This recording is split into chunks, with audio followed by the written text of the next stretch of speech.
Hi, we're back for part 2, and this is where the fun really begins. Okay, at least for me. I find it fun. We've already looked at a guy who wrestled another guy, who got his name changed to Israel. We went from Jacob to Israel. Got it. Pretty easy. He had sons. Those were the children of Israel. Then we had their descendants, and they were also the children of Israel. So all these people in Egypt became the children of Israel. And upon Jacob/Israel's death, he named his sons the tribes of Israel. And they became great and proliferated, and it became awkward, and they had to leave. And that leads us to Exodus. So in Exodus, we have the children of Israel, the elders of Israel, the congregation of Israel. That's where it starts to get a little dodgy because we don't know exactly who the congregation is or what you had to do to be part of the congregation of Israel. Pharaoh eventually just starts calling the people Israel, but obviously not the guy, right? Okay. Later, we also find the men of Israel, the people of Israel. All kinds of shenanigans are going on. And now we have come to part 2, where we start looking at politics and geography. And at least for me, because I'm kind of a nerd, this is actually kind of fun. Join me. Next, we have the land of Canaan, which is also called the land of Israel. So we have new land ownership now. But later, we hear that Israel and Judah love David. So Judah is now different from Israel? So how is Judah different? This can't just be about land because we had that symbolic significance built up around the name in the last part of the list. So is Judah no longer part of the children of Israel? Although Judah is a tribe of Israel, he was one of the sons of Jacob. This is a geographical issue. Judah is in the south and Israel is in the north much later. But again, this gets confusing if you're just reading the text straight through. Eventually, David beats Saul for the right to rule, and David becomes the king of Israel.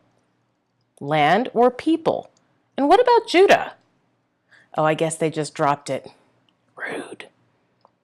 Israel is then the name of David's kingdom, or what is commonly called the United Kingdom under David and then Solomon. The northern territories eventually, after Solomon dies, leave the kingdom, and they become, wait for it, Israel, which is different from Judah in the south, where the Temple of Jerusalem was not in Israel at that time. Is that awkward, or is it just me? I guess it's just me. Theologically, Israel is the name used for many ideas, mostly this idea of being chosen. But this is not connected to Israel, or Israel for that matter, the guy or the land. It's a completely new theological idea that's not connected to either one. So, now Israel is a kingdom in the north that is separate from Judah, a land, the people related to the guy that was wrestling with the guy and had his name changed. This is getting confusing. And the generations that came after him are also called Israel. So at the end of 2 Kings, when the text is describing the loot that was taken from the temple that was made by Solomon, the king of Israel, what exactly does that mean? But wait, we're not done yet. There is also the modern-day country of Israel, but that's usually pretty clear, and it's not in the Hebrew Bible, aka the Old Testament. So it's not surprising that this word can become so confusing most of the time in day-to-day life and day-to-day discussions about the Bible and religion, like you do. Okay, like I do. We don't define what we mean by Israel, or we assume everyone knows what we mean, and sometimes the context makes it clear. But when we stop and think about it, especially where land and the two kingdoms are concerned, it's rarely very clear. Most of the time, we just let it slide, and we don't think twice about it. But it does matter. The guy and his kids The kids and the people in Egypt, the land and the people are not the same things. The kingdoms are certainly not the same thing.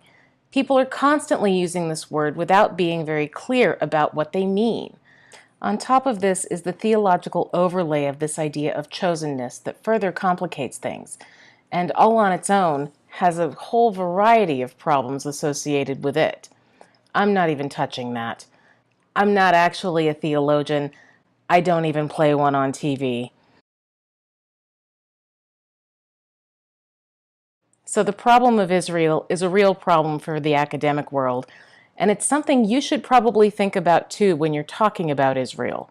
Are you talking about the chosen people in the Bible, chosen people in general, a land, a kingdom, the northern kingdom, the united kingdom, the divided kingdom, the tribes of Israel, the children of Israel, the later generations of the children of Israel?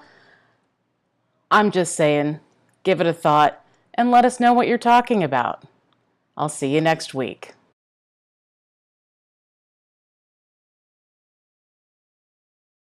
If you're enjoying these videos and you find them helpful, make sure to like them and make sure you sign up as a subscriber so you can get information on the latest ones coming out. Thanks a lot.